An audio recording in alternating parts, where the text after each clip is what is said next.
Hello students, foundation chemistry class में आपका most welcome है। मैं गालिब सर। लेक्चर 2 में हम लोग कॉन्सेंट्रेशन टर्म के बेसिस पे बहुत सारे क्वेश्चन किए थे। कुछ कॉन्सेंट्रेशन टर्म हम लोग सीख चुके हैं। अब इस लेक्चर में हम लोग बात करेंगे volume strength of hydrogen peroxide. Hydrogen peroxide का वॉल्यूम स्ट्रेंथ हम लोग कैसे डिफाइन करेंगे और उसको कैलकुलेट कैसे करेंगे। तो ये बहुत ही इंपोर्टेंट लेक्चर है, इसको आप ध्यान से सुनिएगा और कॉपी में नोट कीजिएगा। इस पे क्वेश्चन पूछे जाते हैं और ये बहुत ही इजी होता है, बट बहुत सारे बच्चों को थोड़ा डिफिकल्ट लगता है। लेकिन विश्वास कीजिए, ये जो टॉपिक है हाइड्रोजन पेरोक्साइड का वॉल्यूम स्ट्रेंथ बहुत ही इजी है। तो इसको हम लोग स्टार्ट करते हैं, फिर हम लोग समझते हैं। तो अब हम लोग स्टार्ट करने जा रहे हैं volume strength of hydrogen peroxide. Hydrogen peroxide का वॉल्यूम स्ट्रेंथ का मतलब क्या होता है। तो ये जो आप देख रहे हैं वॉल्यूम स्ट्रेंथ, ये भी एक स्पेशल टाइप का कॉन्सेंट्रेशन टर्म ही होता है। लेकिन और सब कॉन्सेंट्रेशन टर्म में हम लोग देखें, सॉल्यूट जो है जनरली कोई भी ले सकते हैं, लेकिन यहाँ पे जो हम लोग देखेंगे वॉल्यूम स्ट्रेंथ जो हम लोग बात करेंगे सिर्फ हाइड्रोजन पेरोक्साइड के लिए ही बात करेंगे। अब हाइड्रोजन पेरोक्साइड के लिए हम लोग वॉल्यूम स्ट्रेंथ का बात क्यों करते हैं, तो यहाँ पे हाइड्रोजन पेरोक्साइड जो होता है आपको मालूम होगा ये बहुत हाईली अनस्टेबल होता है। तो ये बहुत ज्यादा अनस्टेबल होता है। दूसरा इसका कैरेक्टरिस्टिक्स है, ये जो होता है सनलाइट के प्रेजेंस में डिकम्पोज हो जाता है।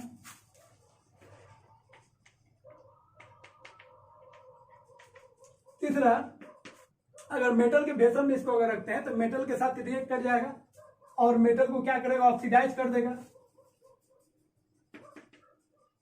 तो ये सब प्रॉपर्टीज के कारण H2O2 जो है डिफरेंट टाइप का सॉल्यूट होता है। तो यहाँ पे वॉल्यूम स्ट्रेंथ हम लोग इसीलिए बात किए कि हाइड्रोजन पेरोक्साइड का हम लोग मोलारिटी को और नॉर्मालिटी को, अदर जो कॉन्सेंट्रेशन टर्म है उसको हम डायरेक्टली नहीं निकाल सकते हैं। बट अगर वॉल्यूम स्ट्रेंथ अगर हम लोग निकाल ले तो अदर कॉन्सेंट्रेशन टर्म जो है लाइक मोलारिटी, नॉर्मालिटी, वो सब हम लोग डिफाइन कर सकते हैं किससे, वॉल्यूम स्ट्रेंथ से। तो डायरेक्टली अदर कॉन्सेंट्रेशन को हम लोग नहीं निकाल सकते हैं, बट अगर हम लोग वॉल्यूम स्ट्रेंथ निकाल ले हाइड्रोजन पेरोक्साइड का तो हम लोग other concentration term like molarity, normality, ये सब हम लोग निकाल सकते हैं। अब हम लोग बात करते हैं volume strength of hydrogen peroxide का मतलब क्या होता है। तो हाइड्रोजन पेरोक्साइड का हम लोग एक्वस सॉल्यूशन ले लेते हैं। दैट मीन्स हाइड्रोजन पेरोक्साइड को ऐड कर देते हैं किसमें, वाटर। हाइड्रोजन पेरोक्साइड जो है उसका अमाउंट हम लोग लेते हैं 1 मोल और ये जो सॉल्यूशन है उसका अमाउंट हम लोग लेते हैं 1 लीटर। तो सॉल्यूशन का अमाउंट है 1 लीटर और जो हाइड्रोजन पेरोक्साइड है वो कितना है, 1 मोल। जैसे एक एग्जांपल हम बताते हैं, अगर हम लोग 100 ml वाटर में अगर 20 ग्राम शुगर को ऐड करते हैं, उसको स्टीरिंग कर देते हैं, तो कुछ देर बाद अगर आप देखते हैं 1 घंटा बाद, 2 घंटा बाद भी अगर देखिएगा तो जो शुगर का अमाउंट था 20 ग्राम था और 20 ग्राम अभी भी रहेगा। तो टाइम के साथ उसमें वेरिएशन, जो सॉल्यूट का जो अमाउंट है वो टाइम के साथ वेरी नहीं करेगा। बट यहाँ पे जो है, यहाँ पे हाइड्रोजन पेरोक्साइड को जो हम लोग वाटर में डिसॉल्व किए हैं, तो यहाँ पे हाइड्रोजन पेरोक्साइड जो होगा वो स्टेबल नहीं रहेगा। ये हाइड्रोजन पेरोक्साइड इसमें डिकम्पोज होता जाएगा और डिकम्पोज होगा, इसीलिए ये एक स्पेशल टाइप का केस हो गया। अब यहाँ पे क्या होगा, हाइड्रोजन पेरोक्साइड जो है वो ब्रेक होगा, डिकम्पोज होगा किसमें, वाटर और प्लस किसमें, ऑक्सीजन। इसको बैलेंस कर देते हैं तो इसको हाथ से मल्टीप्लाई कर देते हैं। अब यहाँ पे ध्यान रखना है, ये जो कॉन्सेंट्रेशन है कितना है, 1 मोलर सोल्यूशन है और जो यहाँ पे सॉल्यूट हम लोग लिए कितना लिए, 1 मोल। अब हम लोग इसका डिफिनेशन देखते हैं, इसका डिफिनेशन क्या होता है।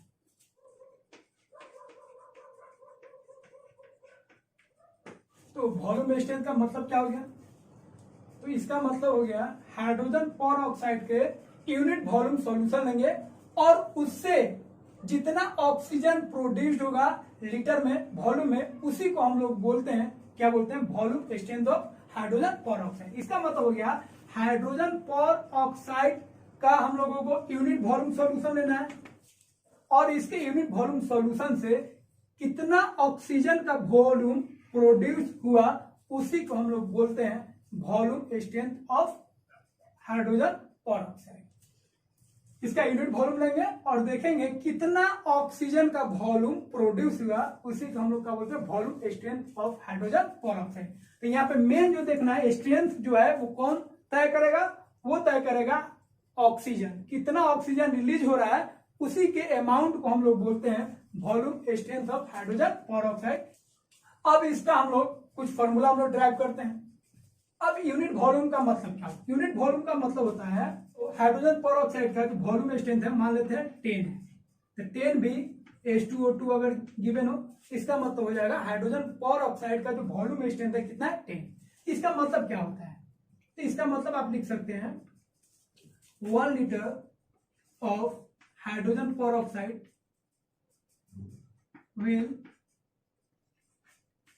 will give 10 litre oxygen. अगर आप हाइड्रोजन पेरोक्साइड का 1 लीटर लेते हैं तो उससे जो ऑक्सीजन प्रोड्यूस होगा कितना होगा, 10 लीटर, और इसी को हम लोग बोलेंगे हाइड्रोजन पेरोक्साइड का जो वॉल्यूम स्ट्रेंथ है वो कितना है, 10 है। तो वॉल्यूम स्ट्रेंथ को हम लोग V से डिनोट करेंगे। इसको अगर ml में लिखे तो 1 ml of hydrogen peroxide will give 10 ml of O2।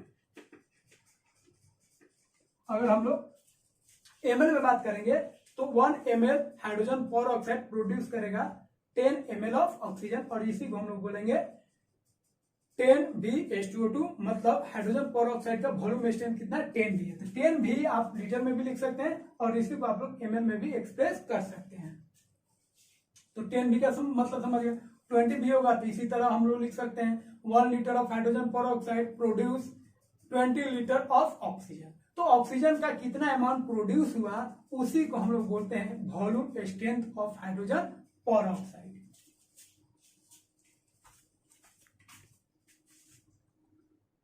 अब कुछ फॉर्मूला हम लोग ड्राइव करते हैं।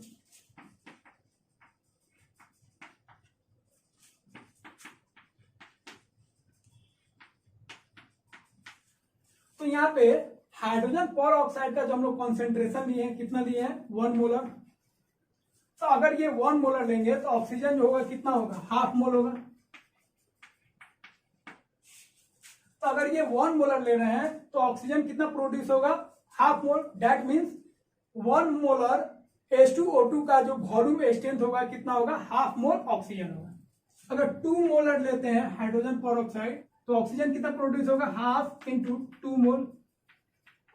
अगर हम लोग 3 मोलर कॉन्सेंट्रेशन ले रहे हैं हाइड्रोजन पेरोक्साइड तो कितना मोल ऑक्सीजन का प्रोड्यूस होगा, हाफ इंटू 3 मोल। अब यहाँ पे 1 मोलर लिए तो इतना प्रोड्यूस हुआ, 2 मोलर लिए तो इतना प्रोड्यूस हुआ, 3 मोलर लिए तो 3 इतना प्रोड्यूस हुआ। ये सब जो प्रोड्यूस हो रहा है ऑक्सीजन, इसी को तो हम लोग बोलेंगे वॉल्यूम स्ट्रेंथ। अगर 1 मोलर ले रहे हैं तो इतना वॉल्यूम स्ट्रेंथ, 2 मोलर लेंगे तो इतना वॉल्यूम स्ट्रेंथ, 3 मोलर लेंगे तो ऑक्सीजन का इतना प्रोड्यूस होगा, डेट मीन्स इतना वॉल्यूम स्ट्रेंथ होगा हाइड्रोजन पेरोक्साइड का। अब इसको अगर हम लोग बात करेंगे किसमें, वॉल्यूम में अगर बात करेंगे ऑक्सीजन तो हम लोग जानते हैं एनटीपी पे, नॉर्मल टेम्परेचर एंड प्रेशर पे, जो 1 मोल कोई भी गैस होता है उसका जो वॉल्यूम होता है कितना होता है, 22.4 लीटर। तो इसको हम लोग चेंज कर सकते हैं, हाफ इंटू 22.4 लीटर। इसको हम लोग लिख सकते हैं 1 इंटू 11.2 लीटर। फिर इसको हम लोग चेंज कर सकते हैं, हाफ इंटू 2, अब मोल की जगह पर 22.4, इसको हम लोग क्या लिख सकते हैं, 2 इंटू, इसको कैंसिल कर दीजिए, 11.2, 2 इंटू 11.2 लीटर ऑफ ऑक्सीजन। इसको हम लोग लिख सकते हैं हाफ इंटू 3, और मोल की जगह पे 22.4, इसको कैंसिल करेंगे तो 11.2, तो 3 इंटू 11.2 लीटर। तो यहाँ पे एक सीरीज बनते जा रहा है। 1 मोलर कॉन्सेंट्रेशन लेंगे तो उसका वॉल्यूम स्ट्रेंथ कितना होगा, 11.2 लीटर ऑक्सीजन। 2 मोलर अगर लेंगे H2O2 तो जो वॉल्यूम स्ट्रेंथ होगा वो कितना होगा, 2 इंटू 11.2 लीटर, उतना ऑक्सीजन प्रोड्यूस होगा। 3 अगर मोलर लेंगे तो 3 इंटू 11.2 लीटर ऑक्सीजन प्रोड्यूस होगा, डेट मीन्स इसका वॉल्यूम स्ट्रेंथ उतना हो जाएगा। तो इस तरह एक जनरल फॉर्मूला हम लोग लिख सकते हैं, जो वॉल्यूम स्ट्रेंथ होगा ये क्या हो गया आपका, मोलर कॉन्सेंट्रेशन हो गया 1, तो 1 इंटू 11.2, 2 मोलर कॉन्सेंट्रेशन है तो 2 इंटू 11.2। तो इस तरह हम लोग लिख सकते हैं वॉल्यूम स्ट्रेंथ जो होगा हाइड्रोजन पेरोक्साइड का वो कितना होगा, 2 into molar concentration, that means molarity. तो वॉल्यूम स्ट्रेंथ अगर निकालना है हाइड्रोजन पेरोक्साइड का, तो 11.2 में अगर उस सॉल्यूशन का जो मोलारिटी है उससे अगर मल्टीप्लाई कर देंगे तो इस तरह हम लोग क्या निकाल सकते हैं, वॉल्यूम स्ट्रेंथ निकाल सकते हैं। तो वॉल्यूम स्ट्रेंथ गिवन होगा, वॉल्यूम स्ट्रेंथ गिवन होगा तो इस तरह हम लोग मोलारिटी निकाल सकते हैं। Molarity equal to volume strength divided by 11.2, ये हो गया मोलारिटी। अब मोलारिटी अगर आ गया तो नॉर्मलिटी निकाल सकते हैं हम लोग। तो नॉर्मलिटी इक्वल टू क्या होता है, नॉर्मलिटी होता है मोलारिटी इनटू बैलेंस फैक्टर, जिसको एन फैक्टर भी बोलते हैं। मोलारिटी कितना हो गया, V upon 11.2। N factor hydrogen peroxide के लिए एन फैक्टर कितना होता है 2, तो 2 से कैंसिल करेंगे कितना आएगा 5.6, तो कितना आ गया नॉर्मलिटी कितना आ गया V अपॉन 5.6, तो ये हो गया नॉर्मलिटी।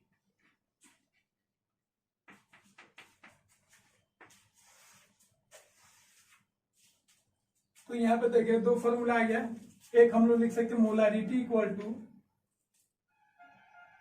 वॉल्यूम स्ट्रेंथ अपॉन 11.2 और नॉर्मलिटी आ गया वॉल्यूम स्ट्रेंथ अपॉन 5.6। तो इस तरीके से अगर वॉल्यूम स्ट्रेंथ हमको मालूम होगा तो मोलारिटी भी निकाल सकते हैं और नॉर्मलिटी भी निकाल सकते हैं।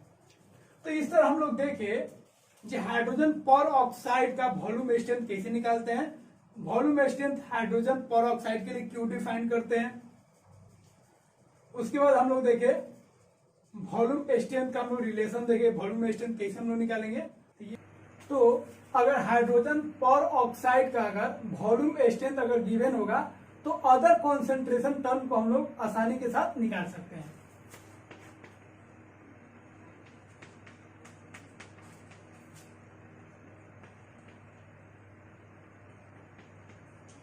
ये हाइड्रोजन पेरोक्साइड का डिकम्पोजिशन हो गया, इस तरह सॉल्यूशन में ब्रेक होगा। तो यहाँ पे फर्स्ट में हम लोग क्या देखे, तो हाइड्रोजन पेरोक्साइड का जो वॉल्यूम स्ट्रेंथ है उसको हम लोग V मान लेते हैं, V मान लेते हैं volume strength of hydrogen peroxide.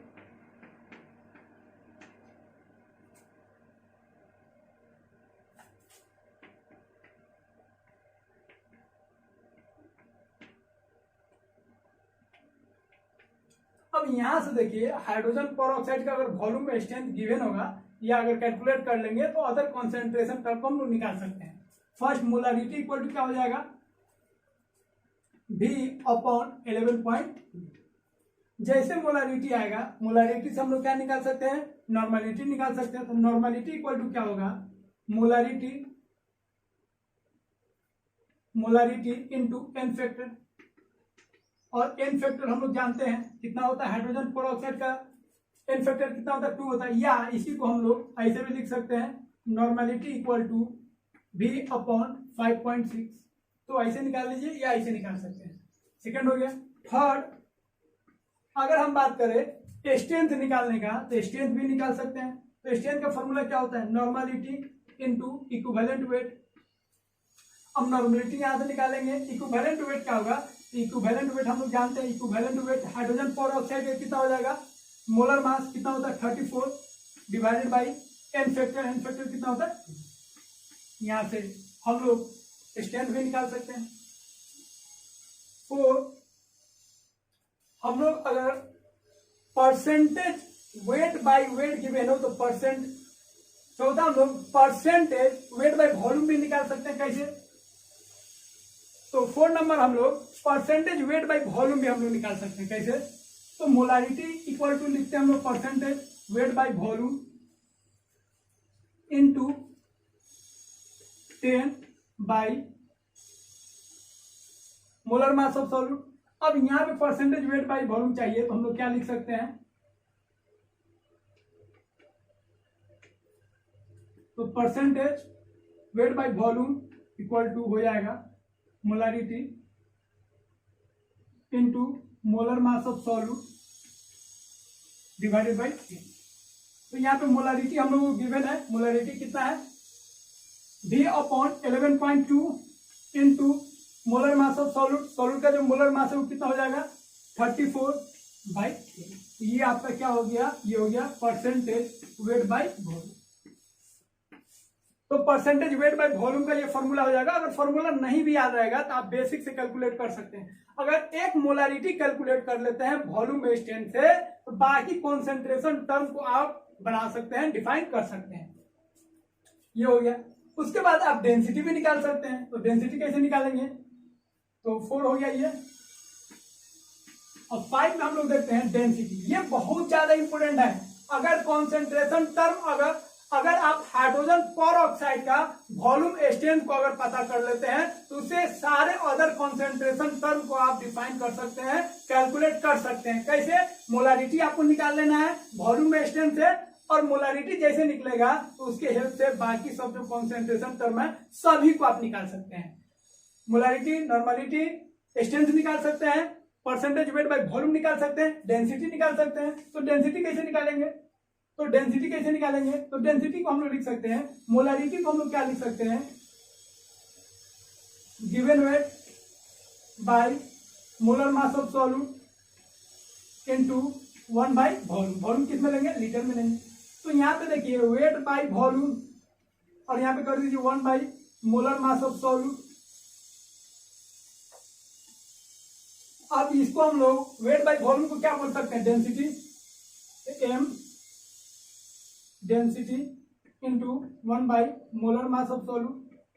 तो यहां पे हम लोग फॉर्मूला लिख सकते हैं, डेंसिटी इक्वल टू हो जाएगा molarity into molar mass of solute.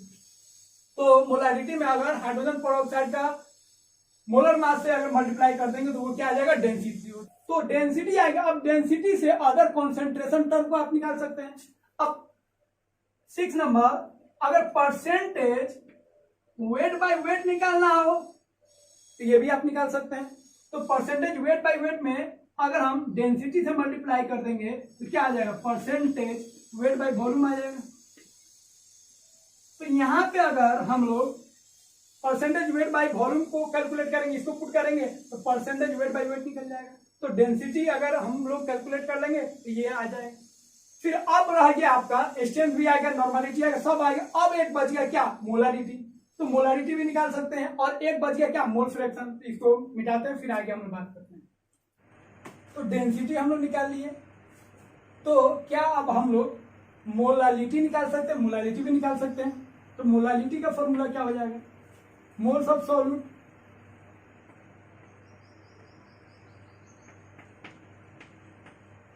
Divided by weight of solvent into 1000। और ग्राम में होगा तो 1000 से मल्टीप्लाई कर देंगे। तो यहाँ पे देखिए ये अब H2O2 जो है, सॉल्यूट जो है, उसका मोल कहां से आएगा, तो मोलारिटी से आएगा। मोलारिटी अगर 2 मोलर आएगा तो इसका मतलब हो जाएगा 2 moles of solute present in 1 litre solution. तो यहाँ पे आपका सॉल्यूट का मोल आ गया। तो सॉल्यूट का मोल आ गया, तो यहाँ से आप सॉल्यूट का वेट निकाल सकते हो। वेट ऑफ सॉल्यूट कितना हो जाएगा, मोल इंटू मोलर मास। और मोलर मास हम लोग जानते हैं हाइड्रोजन पेरोक्साइड का कितना होता है, 34। तो यहां से आपका सॉल्यूट का वेट आ जाएगा। और अगर हम लोगों को सॉल्यूशन का वेट चाहिए तो वेट ऑफ सॉल्यूशन क्या हो जाएगा, डेंसिटी इंटू वॉल्यूम। तो वॉल्यूम हम लोग कितना लिए हैं, 1 लीटर। तो 1 लीटर को अगर हम मल्टीप्लाई करेंगे डेंसिटी से, कि डेंसिटी हम लोग निकाल लेंगे, तो ये आ जाएगा वेट ऑफ सॉल्यूशन। अब वेट ऑफ सॉल्यूशन में से वेट ऑफ अगर हम लोग सॉल्यूट को घटाएंगे तो क्या आएगा, वेट ऑफ सॉल्वेंट आएगा। तो इस तरह मोल भी आ गया, सॉल्वेंट का वेट भी आ गया। तो इस तरह हम लोग क्या निकाल सकते हैं, मोलालिटी निकाल सकते हैं। तो ये भी आपका निकल गया। अब बारी आता है मोल फ्रैक्शन। तो क्या मोल फ्रैक्शन निकाल सकते हैं, तो मोल फ्रैक्शन भी निकाल सकते हैं। तो मोल फ्रैक्शन अगर H2O2 का निकाले तो H2O2 का मोल divided by total mole, H2O2 plus mole of water. तो इसका मोल यहां से आ जाएगा। फिर इसको पुट करेंगे और वाटर का मोल निकालना है तो given mass by molar mass. Given mass में मोलर मास से डिवाइड करेंगे तो क्या आ जाएगा, वाटर का मोल आएगा। तो इस तरीके से अगर एक वॉल्यूम स्ट्रेंथ अगर गिवन हो तो सारे कॉन्सेंट्रेशन टर्म को हम लोग निकाल सकते हैं। तो एक क्वेश्चन करते हैं जिससे हम बताएंगे सारे कॉन्सेंट्रेशन टर्म को आप निकाल सकते हैं। तो आपको बेसिक भी ध्यान रखना, फॉर्मूला भी, जहाँ पे फॉर्मूला काम नहीं करेगा और बेसिक से हम लोग कर सकते हैं। तो बेसिक हमेशा काम आएगा, लेकिन हम लोग फॉर्मूला से थोड़ा आसानी होगा तो फॉर्मूला से करेंगे, और कभी कभी हम लोग फॉर्मूला अगर नहीं आएगा, फॉर्मूला से अगर ड्राइव नहीं करना होगा तो हम लोग बेसिक से भी कर सकते हैं।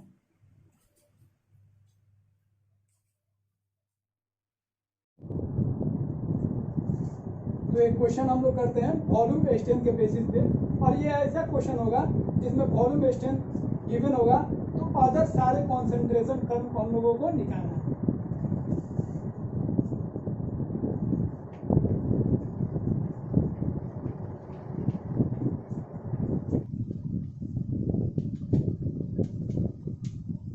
तो यहाँ पे एक क्वेश्चन गिवन है, तो यहाँ पे क्वेश्चन दिया है हाइड्रोजन पर ऑक्साइड का वॉल्यूम स्ट्रेंथ गिवन है 22.4 और उसका डेंसिटी गिवन है, और यहाँ पे आपको निकालना है molarity, normality, strength, molality, mole fraction, percentage weight by volume और परसेंटेज वेट बाय वेट। तो हाइड्रोजन पर ऑक्साइड का अगर वॉल्यूम स्ट्रेंथ गिवन होगा तो सारे कॉन्सेंट्रेशन टर्म को आप आसानी के साथ निकाल सकते हैं। तो ऑलरेडी हम लोग कर चुके हैं, अब उसी को अप्लाई करते हैं हम लोग। तो फर्स्ट में हम लोग क्या देखते हैं, मोलारिटी। तो हम लोग बेसिक से भी निकाल सकते हैं। सबसे पहले आपको ध्यान रखना पड़ेगा, वॉल्यूम स्ट्रेंथ अगर गिवन होगा तो सबसे पहले वॉल्यूम स्ट्रेंथ से आपको क्या निकालना, मोलारिटी। मोलारिटी अगर आप निकाल लेते हैं तो बाकी सब आपको आप आराम से कैलकुलेट कर सकते हैं। और जब भी मोलारिटी निकालना होगा तो उसके लिए आपको यूज करना पड़ेगा किसका, डेंसिटी का। तो हम लोग करते हैं, तो मोलारिटी निकालना है तो मोलारिटी इक्वल टू क्या होता है, volume strength divided by 11.2। Volume strength कितना है, 22.4 डिवाइडेड बाई 11.2 कितना हो गया। तो यहाँ पे सॉल्यूशन का जो मोलारिटी आ गया वो कितना आएगा, 2 मोलर। सेकेंड नॉर्मलिटी निकालना है, तो नॉर्मलिटी हम लोग जानते हैं मोलारिटी इंटू एन फैक्टर, या ये फॉर्मूला या ऐसे निकाल लीजिए, V/5.6 सेम आंसर आएगा। तो मोलारिटी कितना आएगा, 2 इंटू एन फैक्टर कितना है, 2 कितना आएगा। ऐसे भी अगर कैलकुलेट करेंगे तो उतना ही आएगा। अब हम लोग थर्ड निकालते हैं, स्ट्रेंथ ऑफ सॉल्यूशन। तो क्या होता है, नॉर्मलिटी इंटू इक्विवेलेंट वेट। तो नॉर्मलिटी कितना हो गया, 4 इंटू इक्विवेलेंट वेट निकालना है। तो molar mass of solute, hydrogen पर ऑक्साइड का जो मोलर मास है कितना होता है, 34 डिवाइडेड बाई एन फैक्टर कितना होता है, 2 कितना हो गया, 68 ग्राम हो गया। तो ये तीनों तो एकदम सिंपल था, निकल। अब हम लोगों को मोलारिटी निकालना है, percentage weight by volume, mole fraction और परसेंटेज वेट बाय वेट निकालना। तो अब हम लोग कैलकुलेट करते हैं मोलारिटी। तो मोलारिटी के लिए कुछ आपको और भी डेटा आपको लिखना पड़ेगा। तो वेट ऑफ हाइड्रोजन पर ऑक्साइड लिख सकते हैं। हाइड्रोजन पर ऑक्साइड का मोल कितना है, तो यहाँ से हम लोग मोल निकाल सकते हैं। 2 मोलारिटी, 2 मोलर का मतलब क्या हो जाएगा, 2 moles of solute present in पर लीटर सॉल्यूशन। तो सॉल्यूशन का वॉल्यूम भी आ गया और सॉल्यूट का मोल भी आ गया। तो मोल को अगर मल्टीप्लाई कर देंगे मोलर मास से, ये क्या हो गया, वेट हो गया, कितना हो गया, 68 ग्राम। अब वेट ऑफ सॉल्यूशन निकालना है, तो डेंसिटी यहाँ पे कितना है, 1.1 into volume of solution. Volume of solution कितना है, 1 लीटर, दैट मीन्स 1000 ml। तो यहाँ पे आ गया वेट ऑफ सॉल्यूशन। तो वेट ऑफ सॉल्यूट भी निकाल सकते हैं। एक्वा सॉल्यूशन है तो सॉल्वेंट कौन होगा, वाटर। तो 1100 में से सब्ट्रैक्ट करेंगे 68, ये आ जाएगा 1030, इतना ग्राम हो गया वाटर। तो अब हम लोग निकाल सकते हैं मोलालिटी, निकाल सकते हैं। तो मोलालिटी इक्वल टू क्या हो जाएगा, moles of solute divided by weight of solvent into 1%। यहाँ पे 2 से अगर डिवाइड करेंगे कितना आएगा, 5।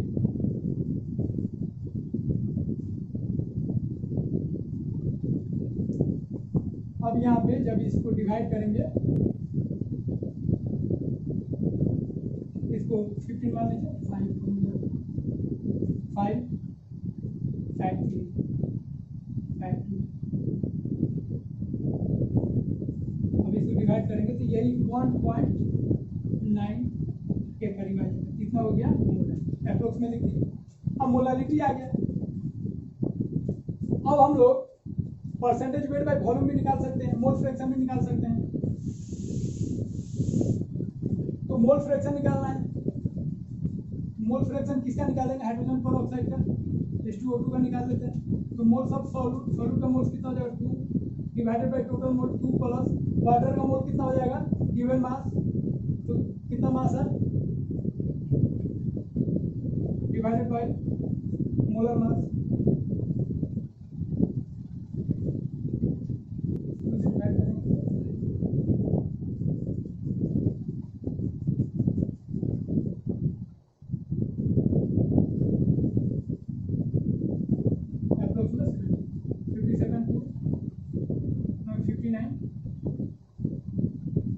को 60 कर देते हैं।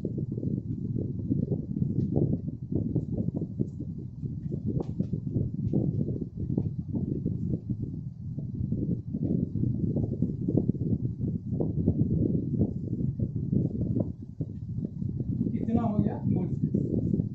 तो मोल फ्रैक्शन आ गया 0.03 अप्रोक्स में आ गया। मोल फ्रैक्शन आ गया।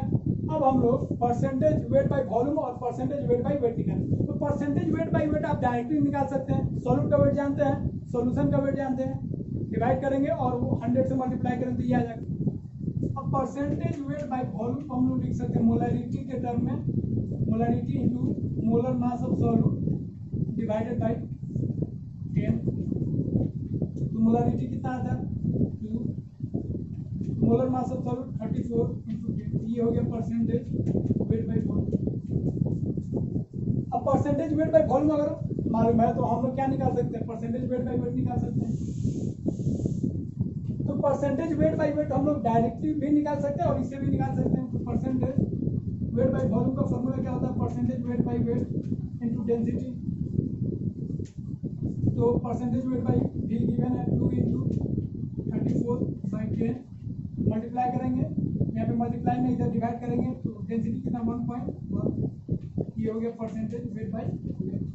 जब इसको कैलकुलेट करेंगे तो ये 10 ऊपर चल जाएगा, 10 से कैंसिल, 11 3 जा 33 मान लीजिए, 3 2 जा 6। तो परसेंटेज वेट बाय वेट आ गया कितना? 6%। तो इस तरीके से हम लोग परसेंटेज वेट बाय वेट निकालिए, परसेंटेज वेट बाय वॉल्यूम निकालिए, मोलारिटी, नॉर्मलिटी, स्ट्रेंथ सब हम लोग कैलकुलेट करें। अब यहाँ पे एक चीज हम लोग देखिए, वॉल्यूम स्ट्रेंथ अगर गिवन है तो हम लोग निकालेंगे, लेकिन अगर वॉल्यूम स्ट्रेंथ गिवन ना हो, मोलारिटी गिवन हो तो वॉल्यूम स्ट्रेंथ निकाल सकते हैं, नॉर्मलिटी गिवन हो वॉल्यूम स्ट्रेंथ निकाल सकते हैं, स्ट्रेंथ अगर गिवन हो तो नॉर्मलिटी हम लोग निकाल सकते हैं, नॉर्मलिटी से हम लोग वॉल्यूम स्ट्रेंथ निकाल सकते हैं। तो अगर वॉल्यूम स्ट्रेंथ ना दे, कोई भी अदर कॉन्सेंट्रेशन टर्म देगा तो उसको हम लोग बदल लेंगे वॉल्यूम स्ट्रेंथ में, फिर बाकी सब को हम लोग कैलकुलेट कर सकते हैं। और एक चीज आपको ध्यान रखना है, अगर बहुत सारा क्वेश्चन ऐसे पूछता है वॉल्यूम स्ट्रेंथ ना देके परसेंटेज दे देता है वेट बाय वॉल्यूम, अगर इसी क्वेश्चन में हाइड्रोजन पेरोक्साइड का दे दे 3% wait by volume of hydrogen peroxide, तो कैसे निकालेंगे? तो अगर हाइड्रोजन पेरोक्साइड का वेट बाय वॉल्यूम गिवन हो और सभी कॉन्सेंट्रेशन टर्म को निकालना हो, तो सबसे पहले हम लोग को क्या चाहिए? हम लोग को चाहिए वॉल्यूम स्ट्रेंथ। वॉल्यूम स्ट्रेंथ अगर आ जाएगा तो बाकी सब हम लोग निकाल सकते हैं। तो पहले मोलारिटी कैलकुलेट कीजिए, मोलारिटी अगर आ जाएगा तो हम लोग वॉल्यूम स्ट्रेंथ निकाल देंगे। तो आप बेसिक से भी निकाल सकते हैं, बेसिक कैसे अप्लाई करेंगे? तो 3% वेट बाय वॉल्यूम का मतलब क्या हो गया? 3 ग्राम H2O2 अर्जेंट है 1 लीटर सॉल्यूशन में,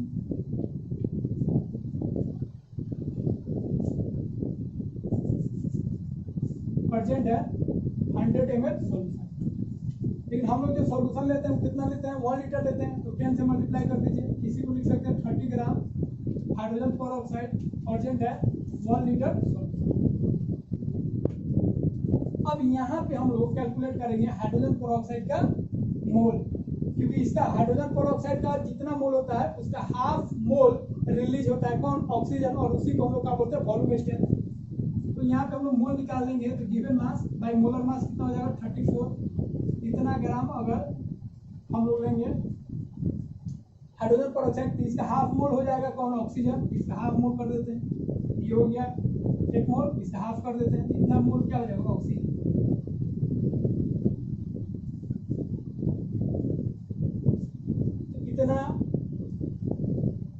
जितना मोल अगर हम लोग लेंगे हाइड्रोजन पेरोक्साइड तो उसका हाफ मोल क्या रिलीज होगा, ऑक्सीजन।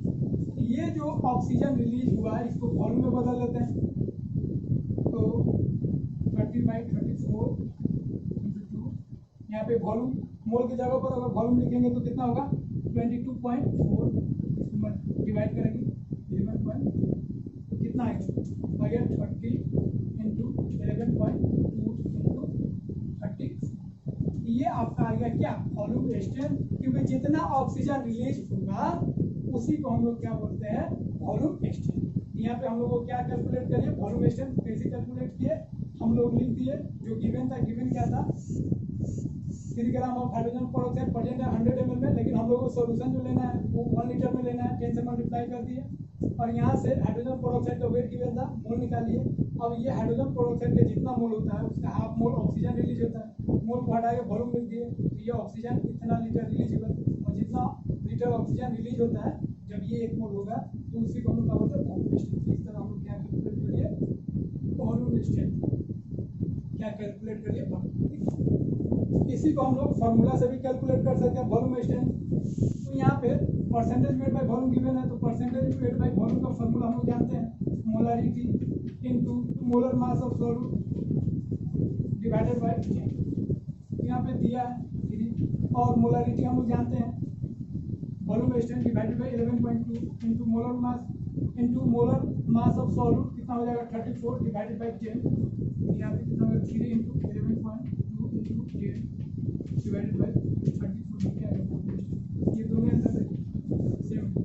इसका मतलब आप बेसिक से भी बना सकते हैं और फॉर्मूला से जो आप पास करें। तो इस तरह हम लोग कॉन्सेंट्रेशन कर्व अगर वॉल्यूम स्ट्रेंथ गिवन हो तो हम लोग निकाल सकते हैं, वॉल्यूम स्ट्रेंथ अगर नहीं दिया हो percentage weight by volume given हो तो भी निकाल सकते हैं, मोलारिटी गिवन हो तभी वॉल्यूम स्ट्रेंथ निकालेंगे, बाकी सब निकाल लेंगे, नॉर्मेलिटी गिवन हो तभी निकाल सकते हैं। इस तरीके से आप सारे क्वेश्चन को सॉल्व कर सकते हैं।